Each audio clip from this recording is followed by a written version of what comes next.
없으니 살아가는 이 모든 순간이 주의 힘을 나는 믿네. 성경이 숲을 걷다. 오늘은 욥기 8장입니다. 욥기 3장에서 욥이 탄식을 듣고 세 친구 중 가장 먼저 훈계한 사람은 엘리바스였습니다. 그는 4장과 5장에서 인과응보의 원칙을 들어 욥을 꾸짖었습니다. 분명 무언가 잘못한 것이 있어서 이 일이 일어난 것이니 회개하여 용서를 구하고 하나님 앞에 무릎을 꿇으라는 이야기였습니다. 이 엘리바스의 충고에 대해서 욥은 6장과 7장에서 반론을 제기했고요. 그것은 나와 상관이 없는 이야기다. 내 생각과 경험을 통해 볼 때 나는 이런 벌을 받을 만한 일을 하지 않았다고 했습니다.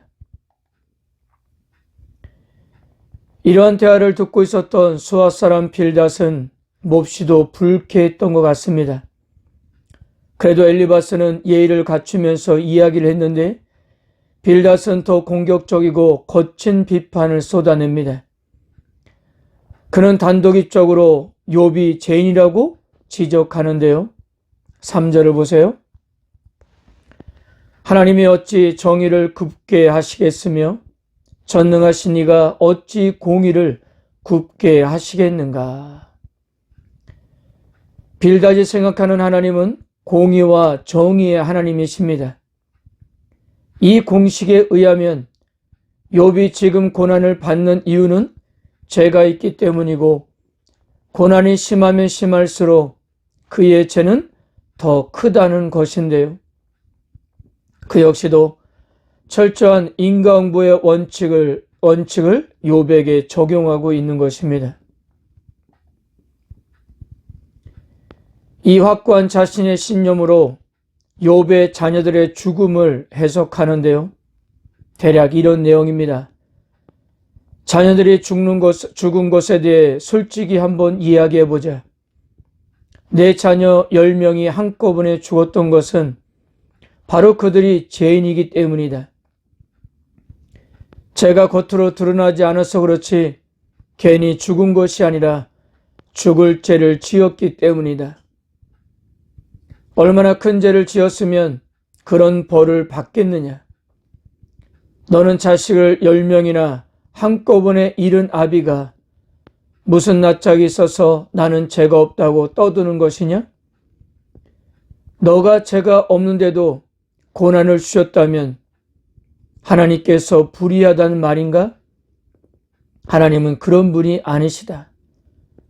너는 아직도 살아있어서 회복의 가능성이 있으니 죄에서 돌이켜 하나님을 찾으라라고 그렇게 독려했던 것입니다. 그러면서 그 유명한 구절이 등장합니다.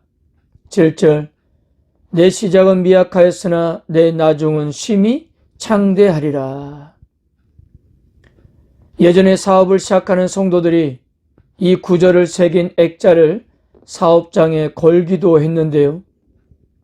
그러나 이 구절은 욥에게 참으로 가슴 아픈 말이었던 거예요. 그러니까 이 말은 죄를 인정하고 회개해야 한다는 전제가 깔려 있는 거예요. 누군가 고난을 받는다면 그것은 선하시고 의로우신 하나님의 징계요? 심판이라는 것.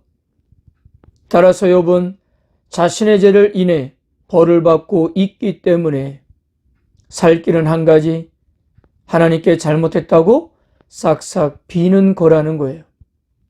그러면 이전보다 지금이, 처음보다 나중이 더 좋게 될 것이라는 의미였던 것입니다. 그리고 빌닷은 8절부터 전통에 근거하여 충고하고 있는데요. 앞선 여러 세대에 걸쳐 검증되고 이어져 온 전통과 지혜를 마음에 담아두고 하나님의 의로우심과 성실하심에 대해 항복하라는 이야기입니다. 빌닷은 자신이 선조로부터 물려받은 지혜 가운데 세 가지의 비유를 제시하는데요. 첫 번째와 세 번째 것은 식물의 세계에 대한 것이고, 두 번째 것은 동물 세계에 관한 이야기입니다. 하나님 없이 살아가는 자는 갑작스럽게 물이 빠져버린 왕골과 갈대처럼 때가 되기 전에 말라버리고, 그리고 하나님을 잊어버리는 자는 제 아무리 멋진 삶을 꿈꾼다 해도 그가 믿고 의지하는 것은 거무줄처럼 끊어질 것이고, 또한 그들의 삶은 급속히 자라고 외경상 강하게 뿌리 내리는 덩굴과 같으나 결국 하루아침에 뿌리가 뽑혀 모두에게 잊혀버리는 그런 존재가 된다는 사실입니다. 오늘 빌닷의 주장 역시 욥의 경험을 제대로 해석하는 데 실패했습니다. 고난이라는 한계의 사항은 기존의 공식이 제대로 작동하지 않은 경우입니다. 근데 여기에 빌닷은 하나님은 선하셔서 불순종하는 자에게 벌을 주시고 의로운 자에게는 축복을 주신다고 했습니다. 그래야 선하신 하나님이라고요. 그런데 의로운 사람이 고난을 받는다? 그렇다면 둘 중 하나인데 하나님이 선하시지 않던가 아니면 사람이 의롭지 않던가입니다.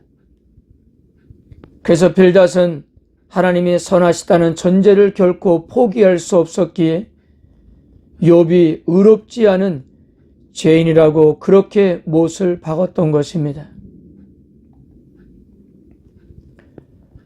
그리고 빌닷의 발언에서 더 큰 문제는 말씀과 성품에 신실하신 하나님이 아니라 예기치 못한 어떤 사태가 벌어져도 오직 한 가지 공식으로만 세계를 통치하시는 하나님의 이미지입니다. 인간보의 원칙으로 하나님을 경직되고 그것에 고정된 하나님으로 제한하고 축소하였던 것입니다. 그는 하나님을 오히려 은혜가 없는 무자비한 하나님으로 묘사를 했습니다. 빌닷이 믿고 있었던 하나님은 자유도 없으시고 은혜가 없었던 것입니다. 사랑하는 성도 여러분, 우리는 신앙 현실 속에서 많은 문제들을 만납니다. 그런데 기억해야 할 것은 그 문제들이 전부 해결되는 것이 아니라는 사실입니다. 여전히 우리들은 그러한 문제들을 안고 살고 있는데요. 중요한 것은 그 문제들 속에서 우리들은 하나님을 더 깊이 알게 되고 우리의 존재 가치에 대한 하나님의 뜻을 더 분명하게 깨닫게 된다는 사실입니다. 이러한 이유 때문에 우리들은 고민이 그치지 않는 삶, 괴로운 현실을 살아가고 있는지도 모르겠습니다. 그러나 분명한 것은 하나님은 빌닷이 생각하는 것보다 훨씬 더 크고 위대하고 사랑이 많고 은혜로운 분이라는 사실입니다. 우리는 그 은혜로 지금까지 살아왔고 지금 비록 어려운 상황 가운데 있다고 해도 여전히 우리는 은혜 가운데 살고 있는 것입니다. 지금으로서는 다 알 수 없지만 고난 속에서 나를 향한 하나님의 사랑이 있고 부르심이 있고 거룩한 뜻이 있음을 인정하고 그 뜻이 온전하게 이루어지도록 우리들은 기도해야 하겠습니다. 오늘도 우리가 어떠한 삶에 처한다 해도 하나님은 오르시다는 사실을 인정하고 믿음으로 승리하는 하루가 되시기를 바랍니다. 아멘.